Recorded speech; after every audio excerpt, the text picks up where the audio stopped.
அமெரிக்காவின் டெக்சாஸ் மாகாணத்தில் நேற்று நிகழ்ந்த கோரமான விமான விபத்தில் சிறிய ரக விமானத்தில் பயணம் செய்த 5 வீரர்கள் சம்பவ இடத்திலேயே துடிதுடிக்க உயிரிழந்தனர். இவர்கள் அனைவரும் அமரினோ கிளப்பைச் சேர்ந்த புகழ்பெற்ற பிக்கிபால் விளையாட்டு வீரர்கள் என்பது குறிப்பிடத்தக்கது. நியூ பிரான்ஃபெல்ஸ் நகரில் நடைபெறவிருந்த முக்கிய விளையாட்டு தொடரில் பங்கேற்பதற்காக உற்சாகமாக புறப்பட்டு சென்றபோது விம்போர்லி அருகே இந்த துயர சம்பவம் நிகழ்ந்துள்ளது. தொழில்நுட்ப கோளாறு காரணமாக அந்த சிறிய ரக விமானம் நடுவானில் பறந்து கொண்டிருந்த போதே திடீரென கட்டுப்பாட்டை இழந்ததாக தகவல் வெளியாகியுள்ளது. விமானியின் கட்டுப்பாட்டை மீறி தறிக்கட்டு பறந்த விமானம் அடுத்த சில நிமிடங்களில் குடியிருப்பு இல்லாத வெற்று நிலப்பரப்பில் பயங்கர சத்தத்துடன் விழுந்து நொறுங்கியது. இந்த விமானத்தில் இருந்த வீரர்கள் அனைவரும் பலத்த காயமடைந்து சம்பவ இடத்திலேயே பரிதாபமாக உயிரிழந்தனர்.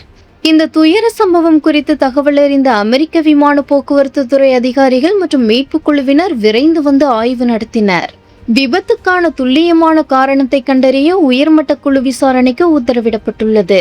ஒரே கிளப்பை சேர்ந்த 5 திறமையான வீரர்கள் மறைந்த செய்தி விளையாட்டு உலகினரிடையே பெரும் சோகத்தை ஏற்படுத்தியுள்ளது.